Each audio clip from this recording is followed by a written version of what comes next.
दोस्तों, आज हम आपको एक ऐसी फिल्म की स्क्रिप्ट के बारे में बताने जा रहे हैं जिस पर कभी फिल्म ही नहीं बन पाई। वजह यह थी कि जो भी स्क्रिप्ट को सुनता उसकी मौत हो जाया करती थी। इस फिल्म का नाम है अतूक, जिसे इसकी विचित्र मिस्ट्री के कारण कभी पूरा ही नहीं किया जा सका, क्योंकि जिस भी एक्टर ने इस फिल्म में हीरो का रोल करने के नजरिए से स्क्रिप्ट को पढ़ा उसकी मौत हो गई। सुनने में यह बात अटपटी जरूर लगती है, लेकिन यह सच है। शुरुआत में लोगों ने इसे महज एक इत्तेफाक समझा, लेकिन जब एक दो नहीं बल्कि 6 एक्टर्स की एक के बाद एक मौत होती चली गई तो पूरी फिल्म इंडस्ट्री समेत लोगों के होश उड़ गए। आइए जानते हैं इस हॉलीवुड फिल्म की कहानी के रहस्य के बारे में। कहानी की शुरुआत होती है एक कनाडाई लोकगीत से। उस लोकगीत की कहानी के मुताबिक एक खूबसूरत लड़की अलास्का की पहाड़ियों में घूमने आती है। तभी वहां के एक नौजवान को उस लड़की को देखते ही उससे प्यार हो जाता है। जब वो लड़की वहां से जाने लगती है तब वह नौजवान उस लड़की की गाड़ी में छुपकर बैठ जाता है और न्यूयॉर्क शहर पहुंच जाता है। धीरे धीरे अपनी मेहनत के बल पर वह नौजवान एक अमीर आदमी बन जाता है। उसकी गिनती शहर के नामी लोगों में होने लगती है, लेकिन अंत में वो लड़का उस लड़की के प्यार में इतना पागल हो जाता है कि अपना सब कुछ गंवा बैठता है और उसकी मौत हो जाती है।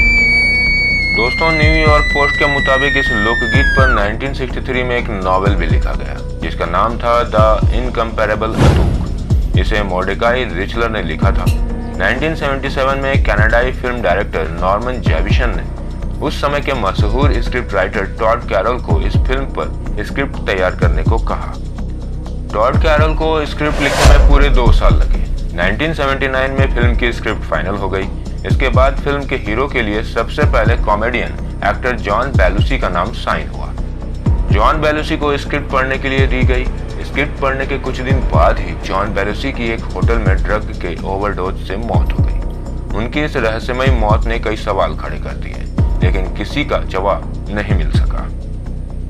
फिर 1987 में फिल्म में हीरो के रूप में काम करने के लिए एक्टर सैम किनीसन से संपर्क किया गया।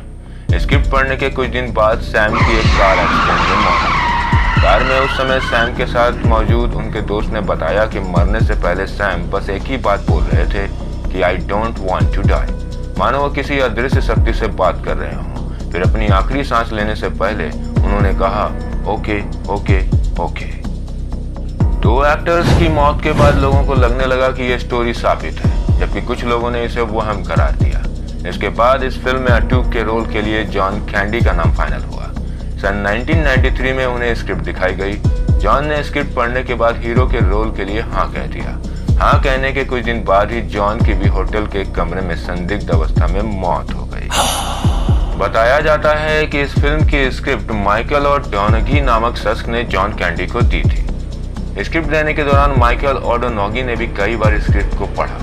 बताया जाता है कि जॉन कैंडी की मौत के कुछ दिन बाद ही ऑडोनोगी की भी असमय मौत हो गई। अब लोगों ने मान लिया कि यह साबित कहानी है। लगातार होती मौत के बाद डायरेक्टर ने स्क्रिप्ट में कुछ बदलाव किया। इसके बाद इस स्क्रिप्ट को एक्टर क्रिस फार्ले को पढ़ने के लिए दिया गया। उन्हें यह स्क्रिप्ट काफी अच्छी लगी और उन्होंने अतीत की घटनाओं को नजरअंदाज कर फिल्म में काम करने के लिए हामी भरी।